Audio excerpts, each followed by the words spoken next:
To grow, you have to look inward. The most common way to grow is to do something wrong than to do it right. That's why people who make mistakes in their 20s are shown to be highly successful later in life as long as they learn from their mistakes and consistently apply what they learn throughout the rest of their life. Although you don't have to grow by doing things wrong first if you're very careful. Life's hard though, so most of the time you'll suck at something before you're good at it. Self-criticism is recognizing that you're not perfect and can always improve. It's that inner voice telling you could have done what you did just a little bit better, or a lot better. I've done woodworking, and self-criticism and having thick skin are required in this business.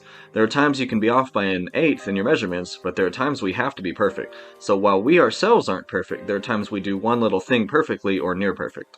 If I didn't self-criticize, there's no way my YouTube channel would ever even have a chance of growing. I have to constantly analyze what I could have done better in each video. Right now I'm mostly focused on the sound editing. If I didn't acknowledge that that's a flaw, I'd be delusional and wouldn't have a chance of growing. Being in touch with the reality of your situation is very important. Someone who hoards trash and has mountains of trash up to the ceiling in their apartment but says they're not a hoarder is deeply delusional and unlikely to fix it because they don't even recognize that they have a problem. That's when outside help is usually needed. Another aspect of self-criticism is I have to acknowledge that there are people who think self-development is bogus. Basically, they think you should never improve. They value comfort more than growth. I've heard this type of stuff since 2010, it's basically just hand-waving. No matter what you do, someone's going to find a way to criticize it, even something like improving. Someone will find some way to make your career not count to them while theirs counts. Are you a doctor? Some people would say you're a glorified pill prescriber. Are you a professional athlete? You get paid way too much to toss a ball around according to some people. Are you a salesman? People can just buy things themselves. Are you a self-development teacher? No one should ever improve, they should all just stay where they're at.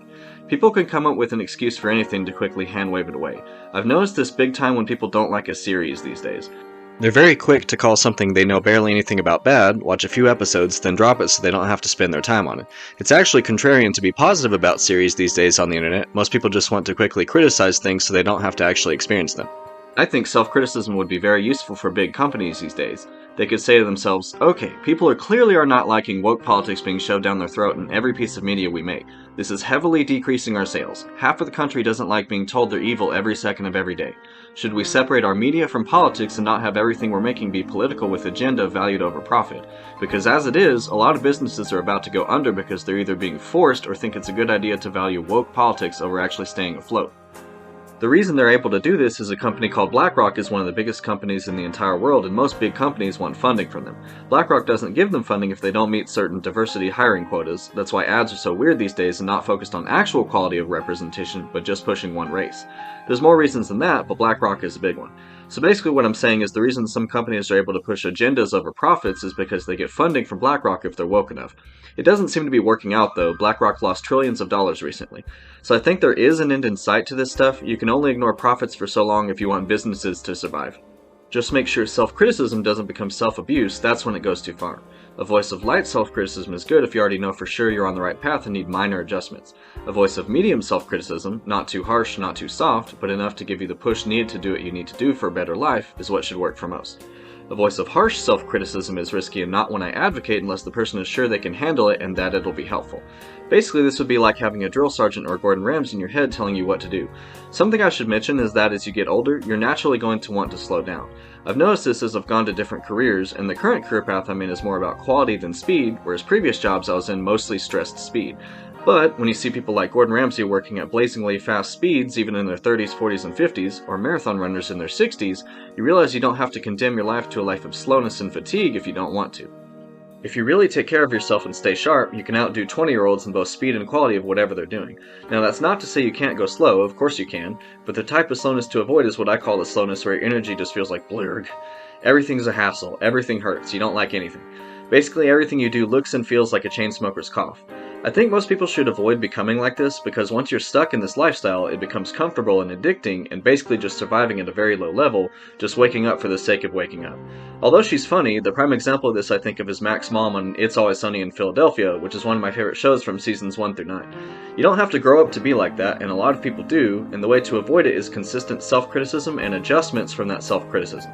To even self-criticize, you need self-awareness though, so just be aware of how you're doing. That said, you don't have to live your life like a military soldier, make sure you're enjoying yourself too. Don't sap the joy from life as you try to improve. The whole point of all this is improving your quality of life at the very least.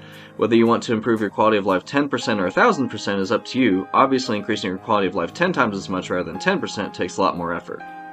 People are always trying to come up with the meaning of life. I think there's a very easy one you can come up with that would be hard to argue against: to realize your full potential. That simple sentence gives you a whole life's journey by itself.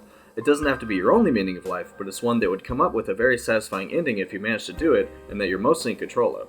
Realizing your full potential could encompass literally everything you do. Even if you wanted to really help humanity, that would be part of becoming your true potential. If you strive for ideals, you can spend your entire life inching closer and closer to them.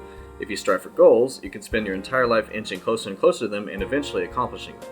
As long as you strive for lofty ideals, you'll have something to do the entire rest of your life, and the natural path for you would become one of becoming happier, healthier, and better.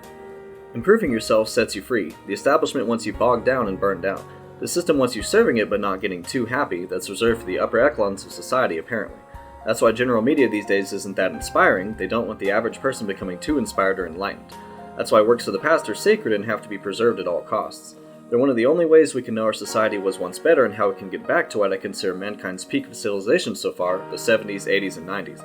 A time when people were far less racist and people were mostly focused on enjoying life and had general values throughout society. I think some people think posting on the internet doesn't change anything. It actually does. That's why censorship even exists. Ideas are powerful. There are times I've said some stupid phrase on a forum for fun, and to my surprise it actually caught on, and I know some people saying it afterwards because it had some sort of use. I think this has only happened once or twice in all my years on various forums, but still, your ideas can spread to others. If your ideas are positive and helpful to society, that can cause some sort of change. The people in charge fear this, and that's why they sanitize and watch the internet so closely. The only thing they want spread are leftist ideas. The left and corrupt government are tied together very closely. Self-criticism can extend to literally everything in your life, and it doesn't have to be a negative experience. Self-criticism on a consistent level is asking yourself things like, did I eat in a positive way today? Did I exercise? If not, what stopped me? When I exercised, what could I have done better? What can I improve with my job? What can I improve with my relationships? Was I being too stubborn in that last argument for no reason? Is my financial situation where I want it to be? Is the general vibe I have what I want? If not, how can I make it better? Do I look the way I want? If not, how can I improve that while still being happy with how I look now? How much time did I spend today scrolling on social media apps? Did I use my time in the way I wanted? When I was in one of the primes of my life, a time I've been trying to think about and recapture for a very long time, a thing I did that's probably too much for some is I rated how I was doing on aspects of my life in an Excel document. I was honest with myself and harsh on myself on things I wanted to do better and positive about things I was doing well. It kept me much more accountable than some vague ideas in my head. If you don't find a way to hold yourself accountable for doing what you know needs to be done to make your life better, and subsequently the lives of those around you, it's incredibly easy for those priorities to get lost in the bog of a tired mind with a million things going on in it. You'll end up rationalizing not doing positive things over and over again, which entrenches the habit of rationalizing into you like a quicksand. Luckily, that quicksand is all mental, so you can break free of it should you choose to do so and really want to. A quick tangent on really wanting something is, it flat out increases the chance of you getting it. Let me repeat that again. If you really want something, it flat out increases the chance of you getting it. Say you want some really hard to get thing. All you have to do is think more and more of how badly you want it, and your brain will start rationalizing ways for you to get it instead of ways that you won't get it. So let's start small. Say you say to yourself, I want to buy some coffee. That's an easy thing to get, you probably only have to think of it once to get it. So because you thought you wanted coffee, you went to go get it. Let's go for something more in the middle. Say you think to yourself, I really want a better laptop. This time it's hundreds of dollars, but if you think of it every day for months, suddenly you'll start realizing ways you can save or cut your spending to get it over time. Or if you have the money, just flat out buy it. So you repeated thoughts in your mind that made you get what you want in reality. Let's go higher. Say you want to buy a Tesla or a Corvette. I've seen a guy in his 20s with a Corvette. If you really apply yourself like he did, you can get one. All you have to do is adjust your thoughts and behaviors and make it a priority to get one. Thinking repeatedly becomes. Thinking repeatedly followed by repeated action is even more likely to become what you want. Now you'll notice all I gave you there were material examples, but it's a good starting step for people to see how their mind and body affect reality. So let me repeat again. If you think of something over and over again, it's much more likely you'll find a way to get it, good or bad. Your mind is creating a path for you to get it. So let's say for concepts, say you repeatedly think of being positive multiple times a day. You're automatically going to become more positive. You're hammering your brain and eventually it'll give in and go fine and figure out ways for you to become more positive. Repeated thinking of what you want and need to get and become will create a path for those things to happen in your life. If you don't strive, you won't get unless by sheer luck. Striving is what creates progress. I do have to add the caveat to only buy what you can afford. Way too many people buy things above their station and have to sell them, and sometimes they can sell them and sometimes they can't. Anyway, you should still strive for things and ideas regardless. Just kind of wanting something means you don't really want it. One last thing I have to add is I'm talking about healthy self-criticism, not self-abuse. Self-criticism is seen as a negative in psychology if it goes too far. Healthy criticism is asking yourself what you could have improved, never telling yourself that you're worthless or stuff like that. You have to be able to take criticism, and the criticism you'll get from outside people is often going to be much harsher than the criticism you give yourself. The problem with too much self-acceptance is that's what leads to the heroin addict on the highway never getting out of that situation because in his mind he's completely fine with it. You have to be able to criticize yourself in a productive way. That's the basis of knowing what to improve about yourself. If a business gets criticism about having tons of feral rats, is it a wise idea for them to just ignore that? Is it best for them to go, I got criticized, the world has ended, I'll just give up? No, the best thing to do is figure out whether the criticism had any merit, not let it affect you in an emotionally negative way, then act on it if the criticism was true. So if there really were rats, they've got to be taken care of for the health of the business. An example of too much self-acceptance and denial of all criticism is that you let the rats take over the building because you didn't want your self-image damaged and believed that no one should ever be able to criticize you. Now, many people go way too far with their criticism of others, but if you're really smart, you'll try to get value out of even the most toxic criticism. So say someone cuts you really deep with a scathing comment. First, acknowledge they're definitely being way too mean if you truly did nothing to warrant the comment. Second, try to remain calm. Third, try to see if there's any truth to what they're saying. Criticism from others and yourself is one of the best tools you can use to gauge where your blind spots are and what you can fix. You also need to acknowledge, though, that there are some criticisms that are just flat out false. If someone tells you you have too much hair but you're bald, they're just factually wrong.